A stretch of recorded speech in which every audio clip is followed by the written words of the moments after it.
If you were in Orange County, New York back then, and you knew 16-year-old Paula Perrera, chances are you couldn't help but rock with her. She had that light about her, bubbly, confident, carefree on the outside, the kind of girl who could walk into a room and shift the whole mood without even trying. When school got overwhelming, she'd disappear into a good book. Other times she was laughing with her tight circle of friends or staying busy with her church youth group. From the outside looking in, everything seemed normal, but behind closed doors, things weren't sweet. According to reporting by Oliver Maxson in the Times Herald Record, Paula was known as the girl who never complained, even though people around her understood her home life was far from peaceful. That pressure at home eventually boiled over. In 1981, Paula tried to end her life by overdosing on pills. She survived, but survival didn't mean the pain stopped. Back at school, the whispers started. Teenagers can be ruthless, and they gave her a cruel nickname, Tylenol, throwing it at her on the bus like it was a joke. But Paula wasn't built to fold. She had a stubborn streak in her, the kind that makes somebody dig their heels in when the world pushes. Instead of riding the bus and dealing with the teasing, she made a bold move. She stopped taking it all together. She started hitchhiking to school. The people who loved her were terrified, her boyfriend especially. He begged her to stop, reminding her over and over how dangerous it was for a young girl to be getting into cars with strangers. But Paula carried this almost childlike confidence. In her mind, only kind people would stop to pick her up. She truly believed that. Then March 1st, 1982 came, the last day she would ever stand on the side of the road with her thumb out. She wasn't feeling well that day, so she left Valley Central High early, planning to rest at her boyfriend's house. She caught a ride from a Cornell University student heading home for spring break. After that, she vanished. For 18 days, hope hung by a thread. Then it snapped. Paula's body was discovered in a desolate stretch off Route 211 in Wallkill, New York. The scene was brutal. She had been raped and strangled, left in marshy weeds like she didn't matter. Investigators moved fast, chasing leads, knocking on doors, trying to piece together what happened. But eventually, the noise faded into silence. The case went cold, and that silence dragged on for nearly 20 years. Then in 1994, out of nowhere, the case cracked open. During a televised BBC interview, convicted serial killer Michael Ross made a shocking claim. He said he was responsible for 2 unsolved murders in New York. He specifically mentioned leaving one victim in the Wallkill area. Detectives leaned in. Every detail he gave lined up with Paula. To make sure this wasn't just another false confession, investigators tested DNA from Ross against evidence preserved from Paula's clothing.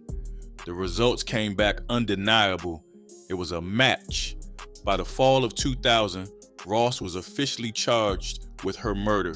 And when people look back at the details, it sent chills. According to Oliver Maxson's reporting in the Times Herald Record, Ross later admitted that the moment he saw Paula, he had already decided her fate.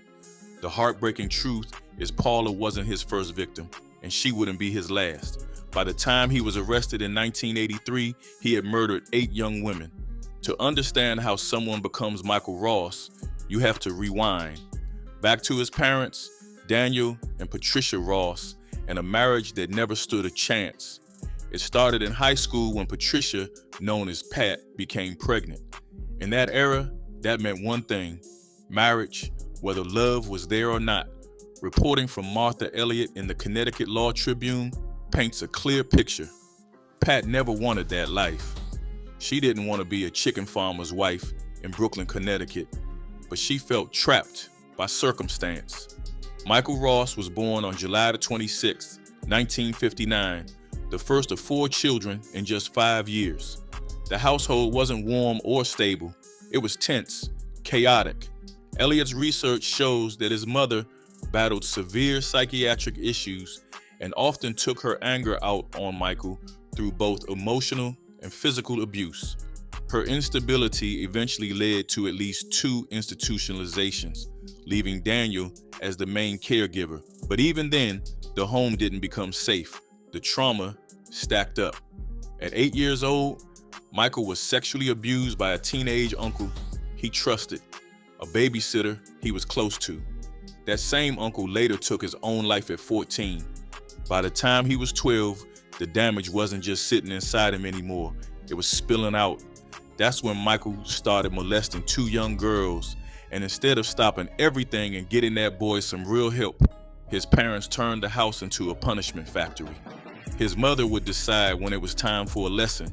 His father would be the one to deliver it, fists talking louder than anything else. No therapy, no real intervention, just beatings on repeat, like that was supposed to fix something that deep. But here's the part that throws people off. Even with all that chaos swirling around his childhood, Michael wasn't some failing student drifting through life.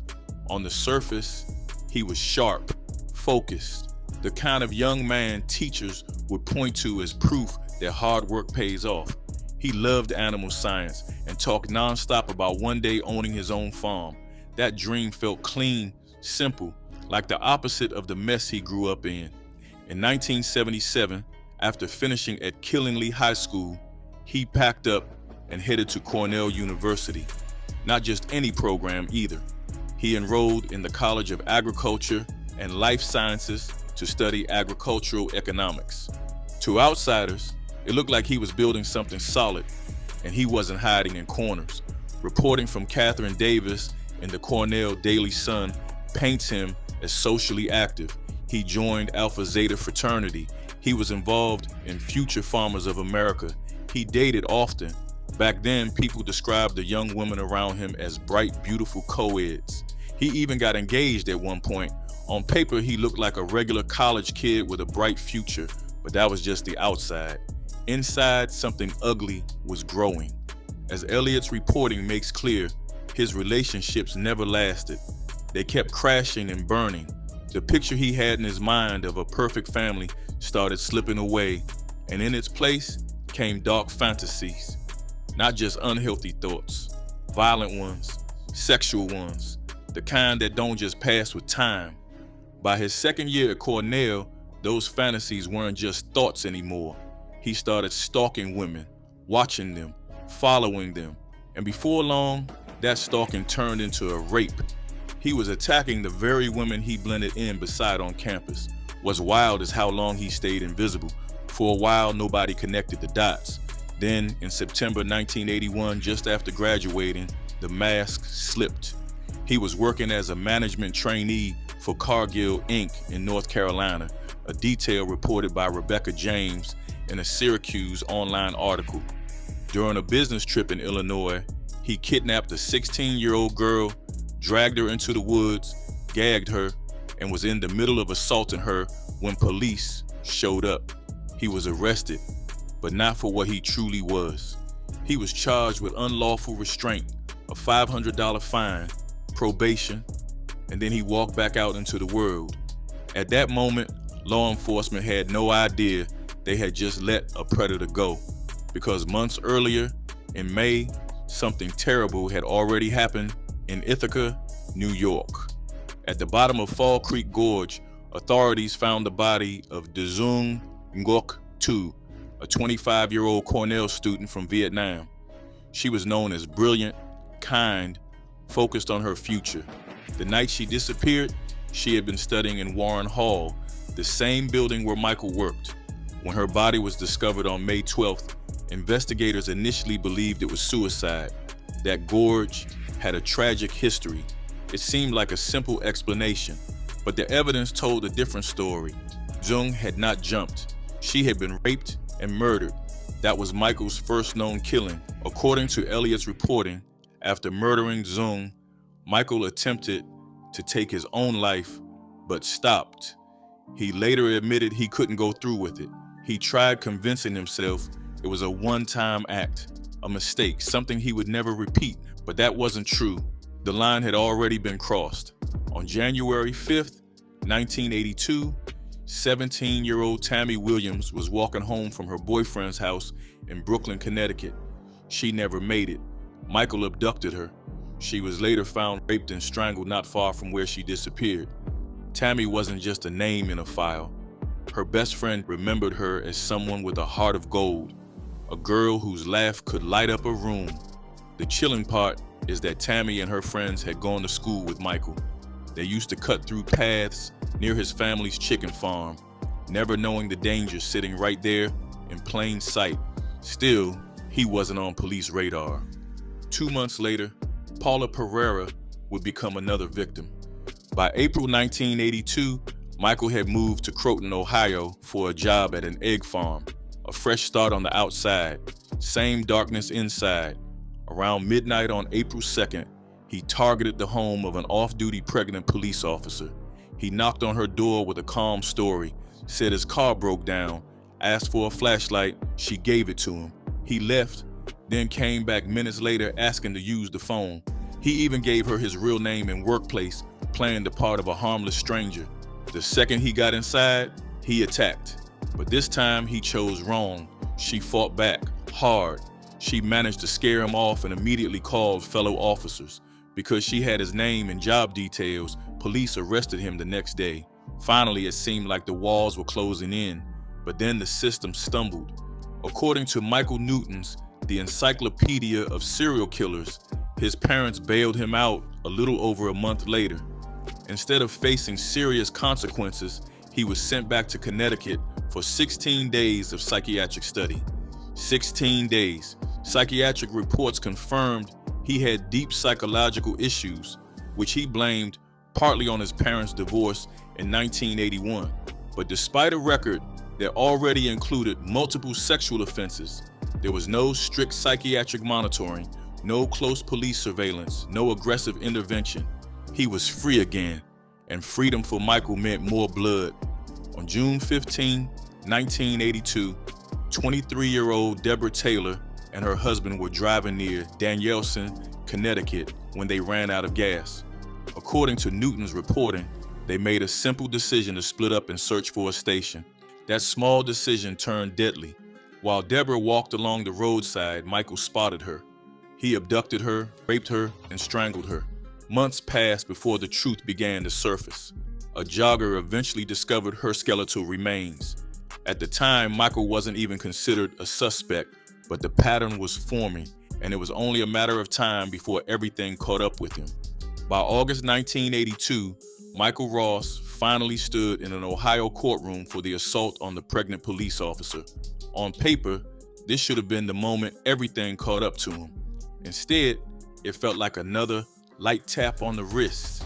He pleaded guilty, paid a $1,000 fine, and served just 4 months in jail before walking back out on probation. And here's where it really gets wild. According to reporting from Rebecca James, his probation report didn't push for strict monitoring or serious psychiatric control.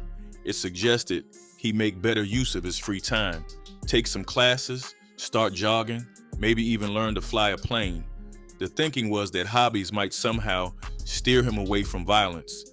That recommendation hit different when you look at the bodies left behind. This wasn't some bored teenager who needed a new pastime. This was a man already showing a pattern of calculated sexual violence.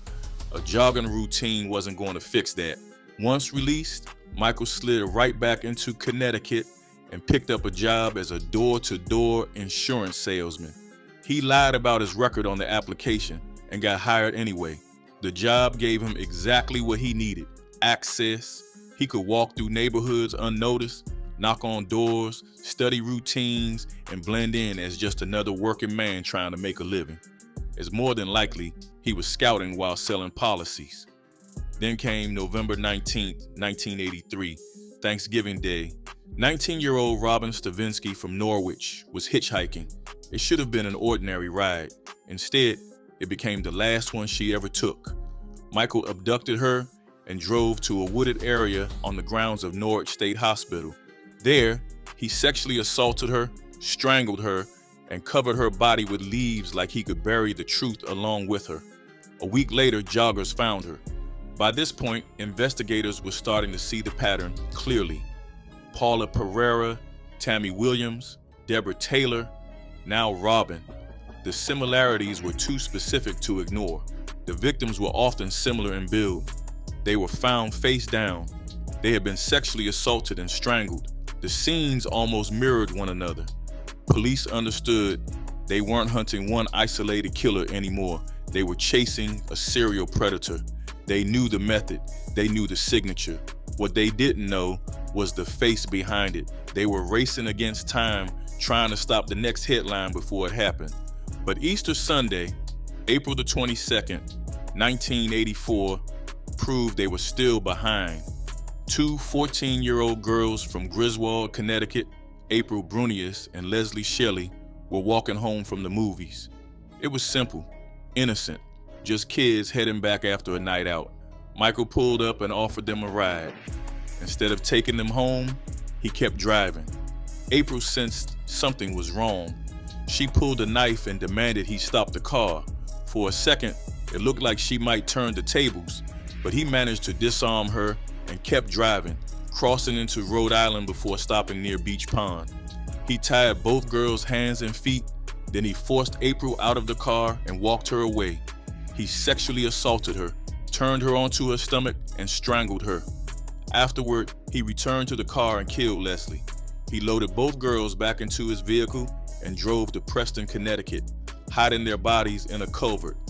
When they were found, the crime scene spoke the same brutal language as the others, the same positioning, the same violence, the same calculated control. The pattern was no longer subtle, it was screaming. 2 months later, he struck again. On June 13, 1984, 17-year-old Wendy Barbault was walking along State Highway 12 in Lisbon, Connecticut. Broad daylight, likely just heading to a convenience store. Michael trailed her in his car before stepping out to approach her. He started with conversation, easing in like he always did. Then the switch flipped. He forced her over a stone wall into a wooded area that opened into a field. There, he sexually assaulted her, forced her onto her stomach, and strangled her. Her remains were discovered days later. Same pattern, same cruelty, but this time, something was different. There were witnesses. People reported seeing a thin white man wearing glasses, driving a blue late model Toyota, following Wendy on the day she disappeared. That detail might seem small, but to investigators who had been chasing shadows for years, it was gold. For the first time, the monster wasn't just a method. He wasn't just a pattern. He had a car. He had a description. And that crack in his armor was about to change everything. Detective Michael Malchick was no rookie. He was the same investigator already deep in the Tammy Williams case. So when Wendy's murder hit the table, they handed it right back to him. And Malchick didn't waste time. He locked in on one thing that blue Toyota witnesses kept talking about. Man pulled a list of 3,600 locally owned blue Toyotas. 3,600. That's not a lead, that's a mountain. But here's where it gets wild. On June 28, 1984, the very first name he decided to check was a man named Michael Ross. First name on the list. Sometimes detective work feels like chess. Sometimes it feels like destiny. The moment Malchick sat down with Ross, something felt off. The energy wasn't right. Malchick later described that interview like a roller coaster. Every time he thought the conversation was wrapping up and he'd head toward the door, Ross would drop a crumb, a strange detail, a cryptic comment, something just weird enough to pull the detective right back into his seat. Eventually, Ross cracked. At first, he admitted to killing Wendy Barbault, just Wendy. But once he was officially in custody, the dam burst. Names started spilling out. April Brunet, Leslie Shelley, Tammy Williams, Deborah Taylor, Robin Stravinsky. It was a list that made the room go cold, and even then, it wasn't complete. Years later, he would finally admit to killing Paula Perrera and Dzung Ngoc too. By July 1987, Michael Ross was standing in court for the murders of Deborah Taylor and Tammy Williams, and instead of fighting it, he pled guilty. No drama, no performance. The judge handed him 120 years like it was nothing, but that was just round one. A month later, he was back in court. This time, the system didn't just throw the book at him, it emptied the whole shelf. 2 life sentences, 6 death sentences, and Ross was furious. He claimed the judge was biased, said the jury was stacked against him, accused witnesses of lying. But his loudest complaint, the court ignored his mental health. The breaking point came when the judge blocked his psychiatrist, Dr. Robert Miller, from testifying. Ross's defense argued that if the jury had heard Miller explain his psychological state, things could have gone differently, that his mental illness should have been considered a mitigating factor, that maybe, just maybe, it could have saved him from death row. Ross wasn't done fighting. He flooded the courts with complaints, petitioned for a new trial. At first, nobody entertained it. The Judicial Review Council and the statewide grievance committee basically brushed him off, but he kept pushing, all the way to the Connecticut State Supreme Court. And in July 1994, he scored a partial win. The court upheld his convictions. No question he committed the murders, but they threw out the death sentences. Why? Because the original judge blocked evidence that could have shown Ross was suffering from a mental illness or defect. So now the state had to hold a brand new penalty hearing. And while the legal system moved at a snail's pace, Ross sat alone in his cell, spiraling. Looking back at his childhood, the warning signs were everywhere. Reports in Police magazine described how, even as a boy, Ross fantasized about kidnapping women and keeping them underground so they would love him. That wasn't normal curiosity. That was something darker brewing early. By his teenage years, he was molesting girls in his neighborhood. As he grew older, those fantasies didn't just stay sexual, they became violent. So what caused it? Some experts believed it was psychological, deep anger toward his mother that twisted into aggression toward women. Others leaned biological, arguing a hormonal imbalance in his brain fueled the violence. Most likely, it wasn't one or the other. It was a toxic mix. While behind bars, Ross wrote extensively about his inner world. He didn't describe his urges as choices. He described them like a separate entity living inside him, a darkness that would take over without warning.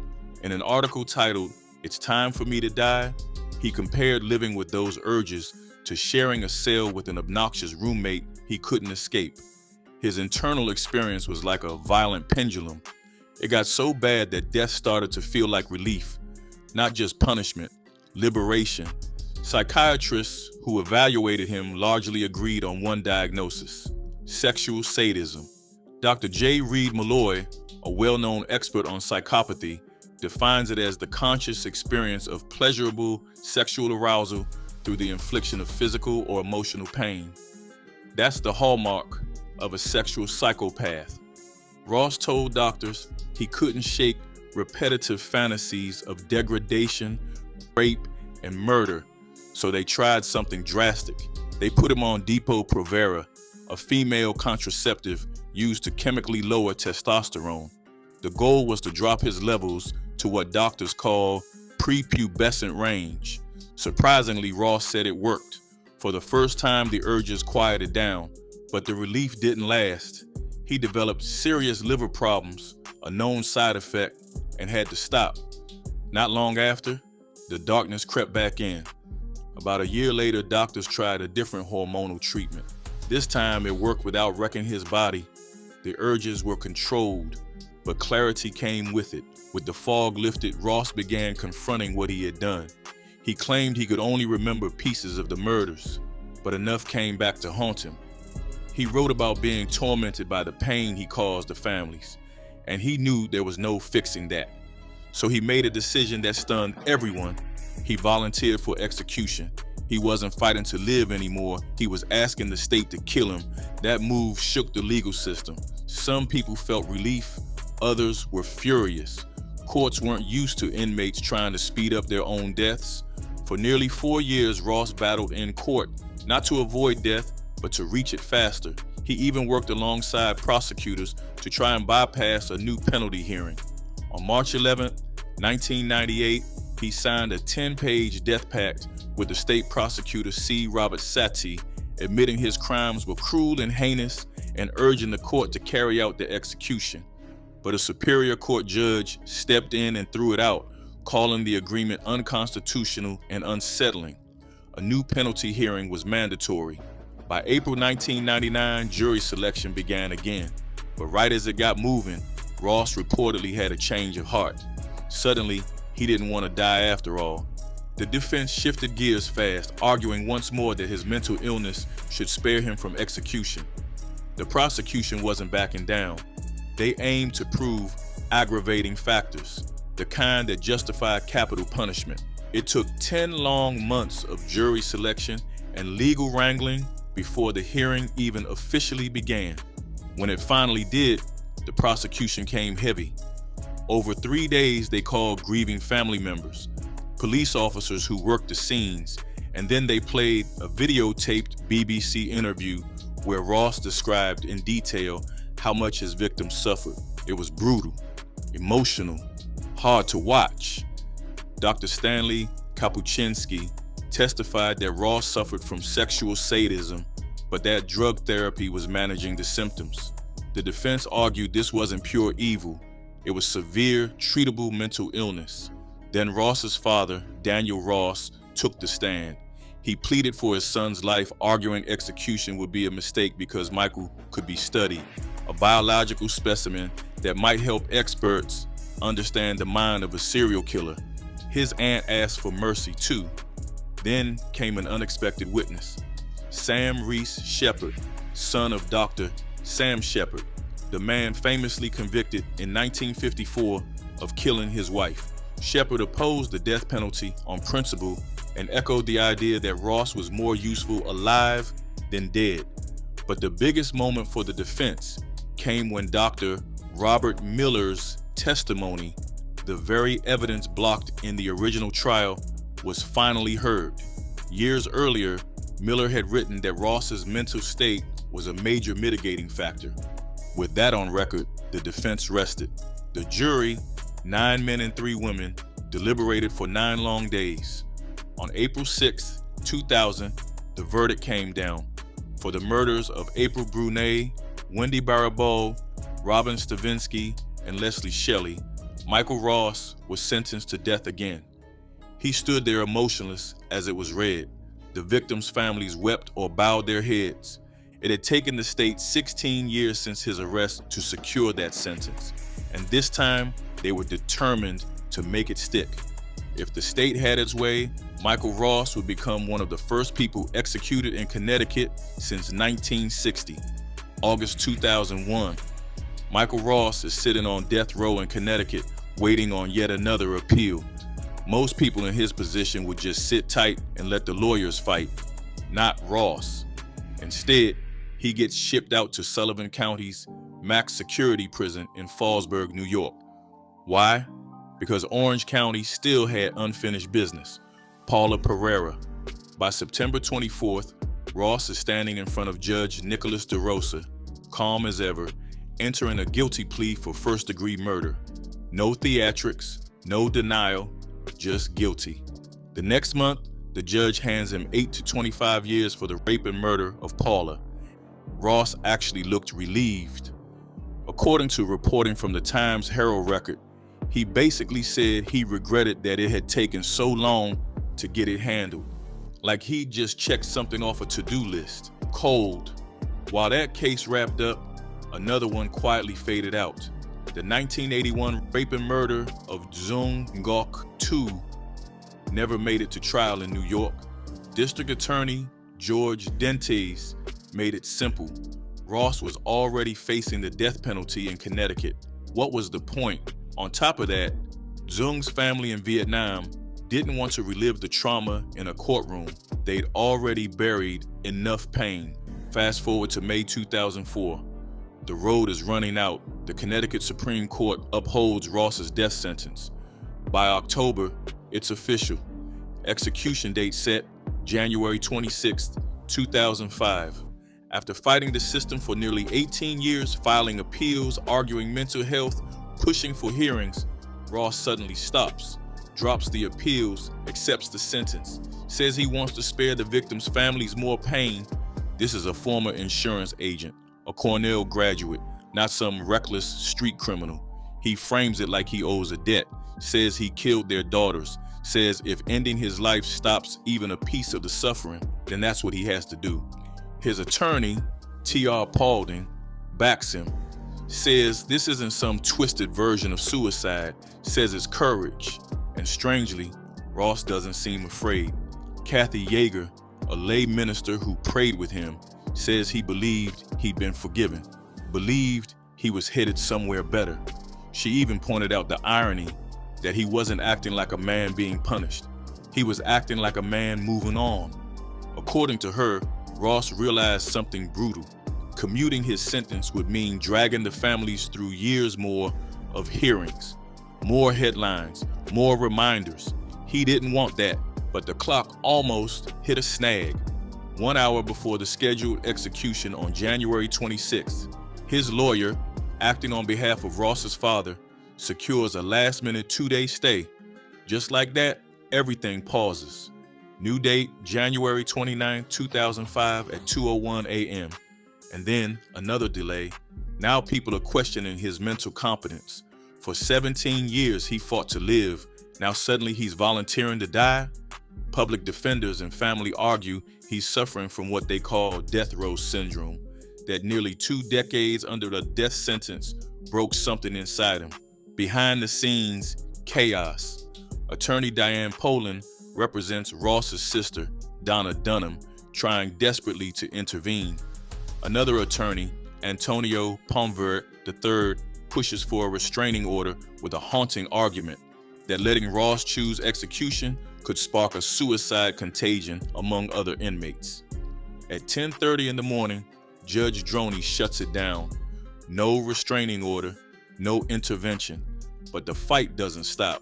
They escalate it to the U.S. Second Circuit Court of Appeals in Manhattan. By mid-afternoon, things turn surreal. Because time is running out, they create a 3-city video relay. Manhattan, Hartford, Vermont, judges staring at screens, lawyers pacing, everyone watching the clock. At 5:30 p.m., the appeals are rejected. Still not over. The case jumps to the U.S. Supreme Court. For hours, prison staff, lawyers, reporters, everybody sits in limbo, waiting. Just after 11 p.m., final word comes down. No intervention. It's happening. Ross's last day is surprisingly ordinary. He wakes up at 5:45 a.m., eats oatmeal and grapefruit, watches TV, flips through newspapers. Just another morning, except it's not. At 8:10 a.m., they move him to the execution holding cell. It looks like his old cell at Osborne, open bars and all, except now it's wrapped in plexiglass, small holes drilled into the door so he can talk. No touching, no handshakes, no hugs. Only priests are allowed physical contact so he can receive the Eucharist and last rites. Even in that cell, there are strange moments of normalcy. His attorney, T.R. Butler, later says they even joked about it looking like something out of The Silence of the Lambs. Lunch is simple, cheeseburger and hash browns. For his final meal at 3 p.m., he doesn't go big. No steak feast, no lobster. He chooses the same dinner every other inmate is eating that night. Turkey a la king with rice, mixed vegetables, white bread, fruit, and a drink. Just blending in one last time. Outside the prison, another story is unfolding. Protesters finish a 5-day, 30-mile march from Hartford. Some come from nearby towns, others travel from out of state. A 20-year-old college student shows up in the middle of final exams because she believes she has to witness this moment. Thomas J. Ullman, head of public defenders in New Haven, walks among them. He'd successfully saved another multiple murderer from death the year before. To him, this is about history, about human rights. Elizabeth Brancato walks all 30 miles. Her mother was murdered decades ago, but she doesn't support capital punishment. She calls it state-sponsored homicide. Says when the state kills, it's all of us doing it, and it's rare. The last execution in New England happened in May 1960, also in Connecticut. That was Joseph Mad Dog Taborski. Like Ross, Taborski waived his appeals, but not everyone outside the gates is protesting. Robert Baribeau III, cousin of Wendy Baribeau, stands on the other side. For him, this is relief, not healing, not justice that brings anyone back. Just an ending to a chapter that never should have existed. He makes it clear, nothing fixes the loss. May 13th, 2005, Osborne Correctional Institution in Summers. Just after 2 a.m., the process begins. A 3-drug cocktail flows through the IV, one to sedate, one to paralyze, one to stop the heart. Ross says nothing, no last words. A reporter from the local NBC affiliate later describes a single gasp, a brief shudder, then stillness. In the viewing room, as the drugs take effect, someone from the victim section quietly says it's too peaceful. By 2:25 a.m., Michael Ross is pronounced dead.